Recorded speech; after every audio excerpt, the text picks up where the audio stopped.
కేదారేశ్వర వ్రత కథ ప్రారంభము. సూత పౌరాణికుండు సౌనకాది మహర్షులంగాంచి ఇట్లనియే. ఋషి పుంగవులారా, మానవులకు సౌర్వ సౌభాగ్యములు కలుగజేయనదియు పార్వతీదేవిచే సాంబశివుని శరీరార్థము పొందజేసినదియునగు కేదారేశ్వర వ్రతం అను ఒక వ్రతము కలదు. ఆ వ్రత విధానమును వివరించదను వినుండు. బ్రాహ్మణ, క్షత్రియ, వైశ్య, శూద్రాదులాచరింపవచ్చును. ఈ వ్రతము 21 మారులు ఆచరించు పుణ్యాత్ములు సకల సంపదలను అనుభవించి పిదప శివసాయుజ్యమునందురు. ఓ ఋషిశ్రేష్ఠులారా, ఈ వ్రత మహత్యమును వివరించదను వినుండు. భూలోకమునందు ఈశాన్య భాగమున మెరుపు గుంపులతో కూడియున్న శరత్కాల మేఘములం బోలుచు నిఖిలమణి నిర్మితమైన శిఖరముల చేతను పలు తెరంగులైన లతా విశేషముల చేతను బహువిధములగు పుష్ప ఫలాదుల చేతను నానా విధములైన పక్షుల చేతను మరియు అనేకంబులైన కొండ కాలువల చేతను వ్యాప్తంపై సాల, తమాల, రసాల, హింతాల, వకులాశోక, చందన, దేవదారు, నారికేళామ్ర, పనస, నాగ, పున్నాగ, చంపకాది వృక్షముల చేతను మరియును నానాతరు విశేషముల చేతను బాసిలునట్టి ఉద్యానవనముల చేత ప్రకాశించుచు నిఖిల కళ్యాణప్రదంపై సర్వజన నమస్కృతంపై కైలాసమ్మని పేర్కొనబడి ఒక పర్వత శ్రేష్టము కలదు. అందు షడ్గుణైశ్వర్య సంపన్నులకు మహనీయులకు యోగుల చేతను సిద్ధ, గంధర్వ, కిన్నెర, కింపురుషాదుల చేతను సేవింపబడి మనోహరంపై ఉన్న ఆ పర్వత శిఖరం అందు జగత్కర్త అయిన పరమేశ్వరుడు ప్రమదగణములచే పరివేష్టింపబడి భవానీ సమేతుడై సకల దేవ ముని బృందముల చేత నమస్కరింపబడుచుండి ప్రసన్నుడై కూర్చుండి ఉన్న ఒక సమయంబున చతుర్ముఖాది సురలందరకు దర్శనమిచ్చే. అంత సూర్యాగ్ని పవనులు, నక్షత్రయుక్తుడైన నిశాకరుండును మరియు ఇంద్రాది దేవతలను, వశిష్ఠాది మహర్షులను, రంభా మొదలగు దేవతా స్త్రీలను, బ్రాహ్మీ మొదలగు సప్తమాతృకులను, సేనానియు, గణపతియును, తత్సామీప్యమును పొందియున్న నంది, భృంగి మొదలగు ప్రమద గణములను పరివేష్టించి కొలుచుచున్నట్టి భవానీ వల్లభుని అత్యద్భుతంబగు సభయందు నారదుడు మొదలగు దేవగాయకుల స్వామి అనుజ్ఞ వడసి గానము చేసిరి. అట్టి రమణీయమ్మును శ్రావ్యమ్మును నగు గానము ప్రవర్తిల్లుచుండగా ఘృతాచి, మేనకాదులు వీణాది చతుర్విధ వాద్యములతో లయలతో కూడిన నృత్యమొనర్చిరి. అప్పుడు ఆ వేల్పు బానిసల లోపల మిగుల సొగసు కత్తెయగు రంభ నిఖిల సురబృందముల యొక్క ఇల్లముల రంజిల్లునట్ల నాట్యమొనరించే. ఆ సమయమున భృంగిరిటియను భక్తవరుండ స్వామి సన్నిధి యందు తద్వ్యతిరేకముగా వికటనాట్యము చేయగా ఆ పార్వతి కైలాసాధిపతి యొక్క పూర్వభాగపునందుండెను. అప్పుడు సకల దేవతలకు మిక్కుటమైన హాసము జనించే. అట్టి ఆశ్చర్యకరంబగు హాసము వలన అప్పుడు ఆ పర్వత గుహలు నిండునట్ల గొప్ప కలకల ధ్వని కలిగే. ఇట్లు హాసము విస్తరిల్లుచుండ సర్వేశ్వరుండగు శంకరుడా భృంగిరెడ్డిని చూచి నీ చేత మిగుల హర్షప్రవృద్ధమైన నాట్యము చేయబడినని మెచ్చి ముదమ్మంది ఆ భక్తుని అనుగ్రహించే. అంతటా ఆ భృంగిరెడ్డికి శివానుగ్రహంబు కలుగుటం చేసి ప్రీతుండై సకల విభుతుల చేత గౌరవింపబడి సమాచిత చిత్తుడై వినయముతో కూడి ఆ పార్వతీదేవిని వదిలి ఈశ్వరునికి మాత్రము ప్రదక్షిణమొనర్చి ఆ స్వామికి వందనమాచరింపించే. అప్పుడు పూజ్యురాలకు మృడానియు చిరునవ్వుతో కూడినదై తన భర్తయగు పరమేశ్వరుని వీక్షించి, ఓ స్వామి, ఈ భృంగిరిటి నన్ను విడిచి మీకు మాత్రమే ప్రదక్షిణం ఆచరించుటకు కారణమేమి? విన వేడుకయే ఉన్నది, ఆనతీయవే అని వేడగా ఆ శశిశేఖరుండు, ఓ ప్రియురాలా, చెప్పేదని వినుము. పరమార్థ విధులకు యోగులకు నీ వలన ప్రయోజనంబులేమించేసి నాకు మాత్రమే నమస్కరించినని సెలవివ్వగా ఆ పరమేశ్వరి మిగుల వ్రీడను పొంది భర్తయందున్న తన శక్తిని ఆకర్షించుకొనగా స్వామిత్వగస్త్యావశిష్టమాత్రావయ ఉండాయి. అంతటా ఆ దేవియు సారహీనురాలై వికటురాలయ్యే. పిదప నా దేవి కోపించి దేవతల చేత నోరడింపబడినదై కైలాసమును వదిలి తపమ్మొనరించుటకు బహువిధములగు సింహ, శరభ, శార్దూల, గజ మృగాదుల చేత సేవింపబడియు నిత్యవైరంబుడిగ్గయున్న పన్నగ గరుడాది సకల జంతువుల చేత నిబిడంబగు నానావిధ వృక్షలత గుల్మాది భూయిష్టంబై ఋషిశ్రేష్ఠ సేవితంబై సర్వాభీష్టప్రదంబై ఒప్పుచున్న గౌతమాశ్రమమును ప్రవేశించే.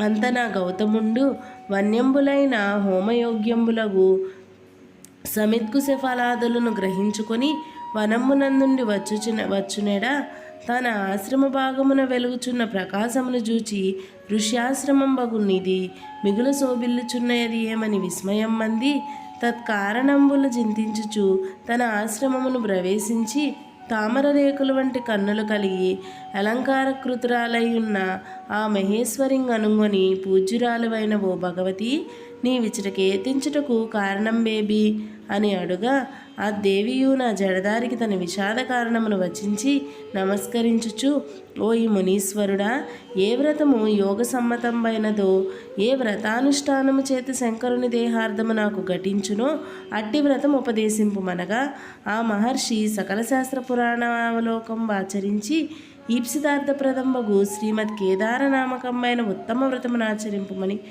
ఉపదేశింపగా అంత నా దేవియు ఆ వ్రతానుష్ఠానక్రమం బాణతీయమని వేడగా ఇట్లు చెప్పదొడంగి.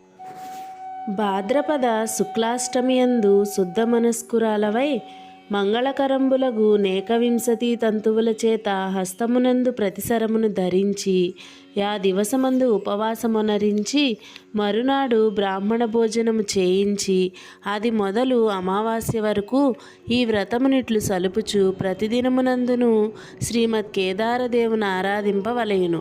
మరియు శుద్ధంబగునొక్క ప్రదేశమున ధాన్యరాశియందు పూర్ణకుంభము నుంచి 21 సూత్రముల చేత జుట్టి పట్టుపుట్టముల చేత కప్పియుంచి నవరత్నములను గాని శక్తి కొలది సువర్ణము గాని ఉంచి గంధ పుష్పాక్షతలచే నర్చించి 21 బ్రాహ్మణులను పిలిపించి పాద ప్రక్షాళనాది కృత్యంబులాచరించి కూర్చుండ నియోగించి ఎచ్చట ఆ కేదారదేవుని ప్రతిష్ఠింపజేసి చందనాగరు కస్తూరి కుంకుమాదులను శ్రీగంధమును నానావిధ పుష్పములను తాంబూలమును వస్త్రములను ఉంచి నివేదనమునరించి యథాశాస్త్రముగా ధూపదీపాదుల చేత పూజించి 21 సంఖ్యాకంబులైన భక్ష్యభోజ్య చోష్య లేహ్యాదులను కదలీ ఫలములను నైవేద్యము చేసి తాంబూలము నసంగి చక్కగా స్తోత్రము చేసి బ్రాహ్మణులకు యథాశక్తి దక్షిణలిచ్చి వ్రతమును లెస్సగా అనుష్ఠించి ఈశ్వరునకు మనస్సంతుష్టి చేసిన ఎడల ప్రీతుండై యా వృషభధ్వజుండు నీవు కోరిన వరం బియ్యగలడు అని వచింప నా కాత్యాయనియు అట్లే అగుగాక అని వ్రతం ఆచరించి అంత పరమశివుండు సంతుష్టాంతరంగుడయి ఎచ్చటికి దేవగణంబులం తోడం జని నిజ శరీరార్థము నీకిచ్చెదనగా పార్వతి ఉప్పొంగి శంకర దేహార్థమును పొంది లోకానుగ్రహము చేయదలచి తన భర్తయగుని ఈశ్వరునితో ఈ వ్రతం ఆచరించిన వారులకు సకలాభీష్ట సిద్ధి కలుగునట్ల అనుగ్రహించితిరేని ఎల్లవారులు ఆచరింతురనగా అట్లేగుగాక అని అంగీకరించి సురసంగములతో కూడా నచ్చట నంతర్హితుండయ్యే. మరికొంతకాలమునకు శివభక్తియుక్తుండగు చిత్రాంగదుడను గంధర్వుడు నందికేశ్వరుని వలన ఆ క్రమం పెరిగి మనుష్యలోకమునకు జని వారలకు ఉపదేశింపవలైనను నిచ్చగలవాడై ఉజ్జయిని పట్టణమునకు పోయి వజ్రదంతుండను రాజునకు ఉపదేశింప అతడు ఆ వ్రతమును కల్పోక్త ప్రకారముగా నాచరించి సార్వభౌముండాయను. మరికొంతకాలమునకు ఆ పట్టణంబుననున్న వైశ్యునకు పుణ్యవతి అనియు భాగ్యవతి అనియు 2 కుమార్తెలు కలిగిరి. వారిద్దరును తండ్రి యొద్దకు పోయి కేదార వ్రతమాచరించినట్లు ఆగ్నేయ సంగమని వేడగా నేను మిగుల రిక్తుండను, దానికి వలయ సామగ్రిలేమించేసి మీ సంకల్పము మానుడనగా ఓ తండ్రి నీ ఆజ్ఞయే మాకు పరమధనంబు కాన ఆగ్నేయసగుమని సెలవు పుచ్చుకొని ఒక వటవృక్ష మూలమ్మను కూర్చుండి ప్రతిసరము కట్టుకొని యథాశక్తి భక్తుల పూజింపమెచ్చి ఈశ్వరుడు అప్పుడు వలయ సామగ్రినిచ్చెను. అంతట వారలు చక్కగా వ్రతమునాచరించట వలన మహాదేవుడు ప్రీతుండై ఆ కన్యల అక్షయారోగ్యములను ఐశ్వర్యములను దివ్య రూపములను నొసంగి అంతర్హితుండయ్యను. పిమ్మట ఆ వ్రత మహత్యము వలన ఉజ్జయిని పట్టణము నిలుచున్న రాజు పుణ్యవతి అను కన్యను, చోళభూపాలుడు భాగ్యవతి అను కన్యను పాణిగ్రహణం మొనర్చినందువలన ఆ వైశ్యుడు ధన సమృద్ధుండై సామ్రాజ్య సంపదలను పుత్రులను పొంది సుఖమ్మున నుండా అంత వారిలో రెండవది అయిన భాగ్యవతి అన్నది ఐశ్వర్య మదమోహితురాలై కొంతకాలమునకు ఆ వ్రతమును విడిచెను.